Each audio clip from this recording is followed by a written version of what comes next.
UGC हथियार है। उच्च शिक्षा व्यवस्था, छात्र हित और शैक्षणिक सुधारों को लेकर के बुधवार को शहर के शास्त्री घाट पर धरना प्रदर्शन आयोजित किया गया। ये प्रदर्शन अपना दल तथा विभिन्न सामाजिक, छात्र, युवा संगठनों और आम नागरिकों के संयुक्त तत्वाधान में संपन्न हुआ। धरना प्रदर्शन के दौरान कार्यकर्ताओं ने कहा कि उच्च शिक्षा से जुड़े महत्वपूर्ण निर्णय जन भावनाओं और छात्र हित को ध्यान में रखते हुए तत्काल लिए जाने चाहिए। प्रदर्शनकारियों की प्रमुख मांग जो थी वो यूजीसी के द्वारा प्रस्तावित यूजीसी क्रेडिट रेगुलेशन 2026 को तत्काल प्रभाव से लागू किए जाने की रही।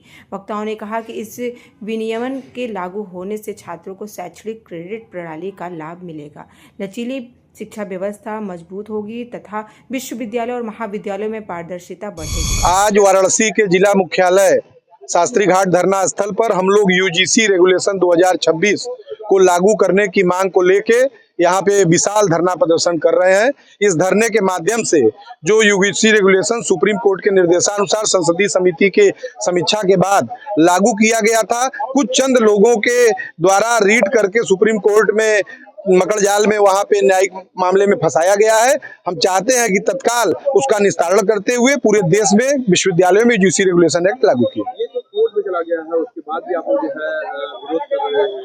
ये तो कोर्ट का जो है आवेदन कर रहे हैं। देखिए, माननीय जिस कोर्ट का आप जिक्र कर रहे हैं, माननीय उच्चतम न्यायालय के निर्देश पे ही इस देश की सरकार ने इस कानून को लागू किया था और पुनः उसी कोर्ट में चला गया है। वो कोई रोक नहीं है, वो उस तिथि तक, जिस तिथि पे सुनवाई होगी उस तिथि तक का स्थगन है, उस तिथि तक वो लागू नहीं है।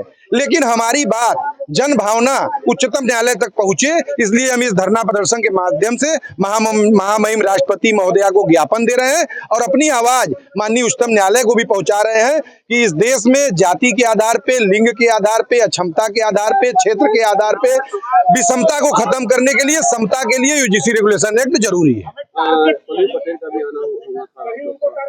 नहीं, पल्लवी पटेल जी विधानसभा का सत्र चल रहा है, वो माननीय विधायक हैं, वो सत्र में है। उनके आह्वान पे पूरे प्रदेश में इस तरह का आंदोलन चल रहा है और खास करके ये प्रधानमंत्री जी का संसदीय क्षेत्र है, इसलिए बनारस में हम लोग विशाल धरना के माध्यम से इस आवाज को केंद्र सरकार तक अपनी बात को पहुंचा रहे हैं।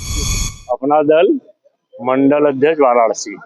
देखिए, यूजीसी की ही बात नहीं है, उच्च शिक्षण संस्थाओं में जो भेदभाव, जाति भेदभाव है वो उतना तक नहीं सीमित है, ये हर क्षेत्रों में भेदभाव है।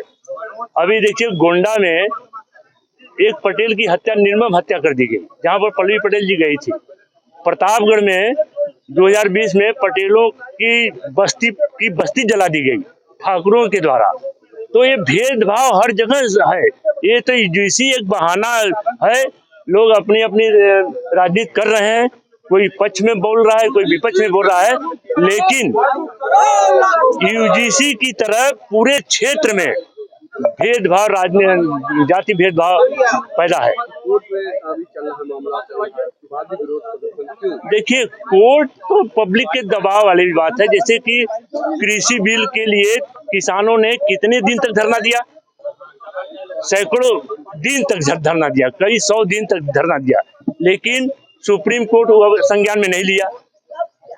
तमाम ऐसे हैं कि जो कि सुप्रीम कोर्ट संज्ञान नहीं लेती, लेकिन जब कि ऐसी कोई बात पड़ जाती है, अगड़े पिछड़े की बात पड़ती है, सरकार के दबाव में ही फैसला लेती है सुप्रीम कोर्ट भी इस समय सरकार के दबाव में काम कर रही है। मेरा नाम अनु पटेल है। मैं यूजीसी लागू करने हेतु जो सब धरना दे रहे हैं उसमें शामिल हूँ।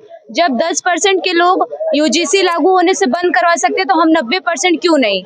जब वो 10% होके बंद करवाने के लिए उतरे तो उन लोगों के साथ कुछ नहीं हुआ, लेकिन हम जब 90% लागू करने के लिए उतरे रोड पे, जबकि वो सही है। जब आप लोग कहते हैं कि समान, हम लोग एक नजर से सबको देखते हैं, तो कहाँ ये अगर एक नजर से देखते हैं तो यूजीसी को क्यों नहीं लागू कर रहे हैं? क्यों आप बोलते हैं कि हम सबको समान रूप से देखते हैं? अगर समान रूप से देखते हैं तो यूजीसी लागू करिए, बस। धन्यवाद।